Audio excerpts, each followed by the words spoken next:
Ha sido la desidia administrativa y el peso de los poderes fácticos los que han hecho que el desarrollo vaya por detrás de lo posible y de lo necesario. Por otro lado está la propia acción de las propias compañías eléctricas, las propias compañías que dominan el sector. Y la forma en que lo hacen muchas veces es bastante oculta, ¿no? Es a base de poner dificultades, barreras, obstáculos, pero el motivo es muy claro. Es las compañías que que nos tienen que dar el acceso para podernos conectar a la red eléctrica como consumidores y que por tanto serían las mismas que nos tendrían que dar acceso si queremos conectarnos como productores, es decir, las que gestionan el cableado, los cables de la red eléctrica, son las mismas que tienen las centrales de producción, las grandes centrales de producción, las centrales térmicas, las centrales nucleares. Hay un evidente conflicto de intereses. Existe una ofensiva por parte de las grandes compañías eléctricas que acusan a los tenedores de placas fotovoltaicas de un negocio desmesurado. Romper con esos monopolios y recuperar por parte de la ciudadanía el control de su pensamiento, de su trascendencia, de su trabajo, de sus finanzas, es un requisito para que el ser humano no se suicide. Tenemos enfrente que las grandes corporaciones económicas son también las grandes corporaciones de producción de pensamiento, de producción de publicidad, de producción de documentales, de películas, de lógicas que siempre están atravesadas por la idea de consumo. Se ha hablado de que ha habido un boom fotovoltaico que es consecuencia de una mala regulación, pero el auténtico boom fotovoltaico está por venir, el que se producirá cuando la electricidad fotovoltaica sea más barata y es algo inminente. El problema, la razón real por la cual se está manipulando y haciendo toda esa demagogia con los costes de las primas de las renovables son los intereses de las grandes compañías eléctricas. ¿Por qué antes las energías renovables eran simpáticas y se podía dar una prima generosa para incentivar su desarrollo? Porque no molestaban, porque la cantidad de energía que aportaban al sistema era simbólica. Cuando la producción de energía con renovables ha empezado a ser significativa en cantidades, ha empezado a entrar en colisión con la que producían las grandes centrales eléctricas. E incluso, aun siendo parte de esa producción renovable, incluso la mayor parte, estando en manos de las mismas compañías eléctricas. Pues sí, señor, pero esas mismas compañías eléctricas, su principal interés no es la producción renovable, ni siquiera la producción eólica. Es la producción en sus viejas centrales térmicas y nucleares. Y cuando ha entrado en conflicto, las compañías eléctricas han decidido que en ese conflicto priman mantener la producción de sus viejas centrales, que es su negocio. Que podría no ser así, o sea, su negocio podría ser, y si nos creyésemos la propaganda que hacen, su negocio podría ser la energía renovable, pero no lo es. Y no lo es no porque no pueda ser, sí, porque no quieren que no sea. ¿Y por qué no quieren que sea? Porque en el negocio de la energía renovable ellos ya nunca serán los únicos. Con la energía renovable, además de las compañías eléctricas, que siempre serán las mayoritarias, además podemos estar cada uno de los ciudadanos y una multitud de pequeñas y medianas empresas. Eso molesta mucho.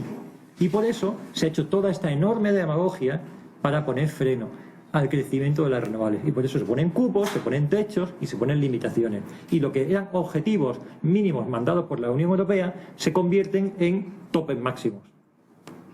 Ahora, la pregunta que hay que hacerse es ¿a quién sirve el gobierno? ¿A los intereses generales o a los de las grandes compañías eléctricas?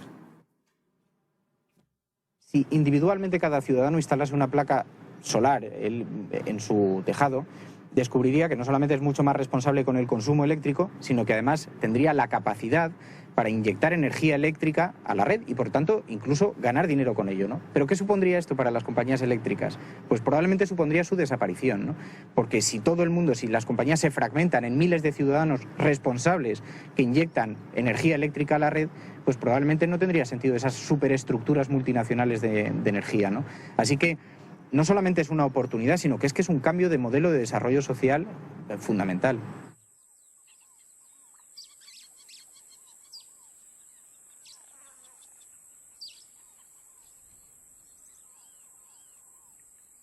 Si fuéramos capaces de entender con distancia cómo el Estado cada vez nos aleja más de la toma de decisiones, cómo el sistema capitalista nos obliga a un consumo incesante que el planeta Tierra no puede sostener.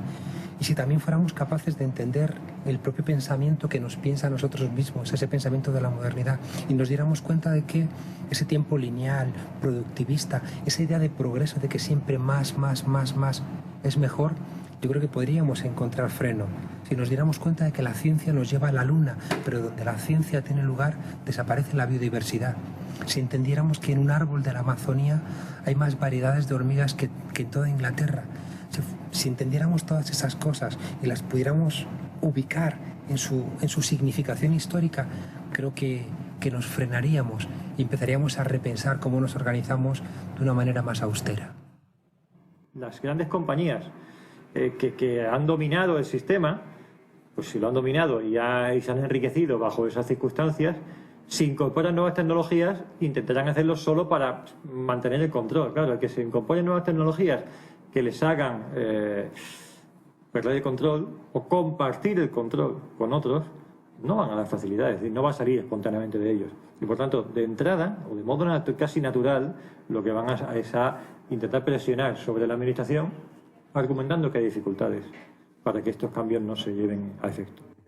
Greenpeace cree que, si bien es verdad que los combustibles derivados vegetales podrían llegar a ser una alternativa al actual consumo y a la sed desbocada de combustibles fósiles, no lo será en tanto en cuanto no se respeten una serie de criterios que tienen que ver con lo local, con cerrar los ciclos de energía, con no emitir carbono a la atmósfera en mayor medida que lo hace un combustible fósil y sobre todo en un entorno de un modelo agrícola ecológico, sin tóxicos y sin transgénicos. Existe un modelo alternativo a los combustibles fósiles, pero el modelo de biocombustibles que se está imponiendo no corresponde a esa alternativa. Dicho de otra manera, estamos robándole alimento a los pobres para que los ricos podamos seguir conduciendo a gran velocidad por nuestras autopistas sobre algo que en cierto modo es quemarle alimentos a los pobres. Lo que nos hace únicos es precisamente que tenemos fecha de caducidad. Quien entiende eso dialoga con el género humano, es decir, trasciendes quien tú eres para ir un poquito más allá. Y cuando tú das ese salto, que es un salto de conciencia del Homo sapiens, te das cuenta de que una postura austera ante la vida te está permitiendo dialogar con los que todavía no han nacido, te está permitiendo dialogar con otros pueblos que tienen un nivel de vida menos desarrollado que el tuyo, pero que van a poder avanzar porque tú no estás usurpando ese derecho que ellos tienen, por ejemplo, a alimentarse. En cambio, quien rompe ese principio de austeridad, quien consume más de lo que le corresponde por su territorio, está monologando en el fondo, es decir, está ignorando el futuro de otros seres humanos y, por supuesto, está ignorando el futuro de las nuevas generaciones. Por eso creo que es tan importante romper esos monólogos tan autoritarios y establecer un diálogo. Lo que sucede es que el calificativo de natural para petróleo, gas, el uranio, deja de tener un poco sentido por las consecuencias finales, porque lo natural casi siempre lo asociamos a lo vivaz, a lo renovable, a lo que no causa daños a la salud ni de las gentes ni del entorno. Sí podríamos denominar un recurso natural al sol, a la magnífica solvencia, al hecho de que el sol es la verdadera solución para los problemas ambientales y económicos del planeta en estos momentos. Lo tremendo es que en la cuenta de resultados de estas grandes empresas que producen energía no figura el daño que le causan a la atmósfera, no figura el hecho de que precisamente por consecuencia del cambio climático hay muchos inocentes en lugares remotos del planeta que pierden la totalidad de sus posibilidades vitales, que pierden sus haciendas, sus cosechas. Eso tiene una serie de implicaciones ambientales, climáticas, sociales, y una implicación muy directamente medible es el incremento en efecto del precio en los mercados alimentarios. Donde antes la soja o el maíz tenían un precio directamente indexado sobre la demanda de piensos y alimentos, por ejemplo en Europa o en China, ahora hay que añadirle a eso el enorme incremento de demanda para producir biodiesel o bioetanol y por lo tanto, por una parte hay una deriva de las superficies dedicadas a alimento para dedicarlas a combustibles vegetales y por otra parte en el mercado mundial de commodities, es decir, de materias primas alimentarias, al haber una mayor demanda suben los precios de tal manera que son los más pobres y que muchas veces paradójicamente coinciden con quienes producen esas materias primas quienes verán cómo acceder a ese alimento es cada vez más difícil. La energía fotovoltaica empieza a tener interés a partir del siglo XXI, es decir, a partir del año 2002, 2005 aproximadamente es cuando los costes se reducen de manera ostensible y es cuando se hace algo asequible y asumible sin unos costes de inversión desmesurados, ¿no?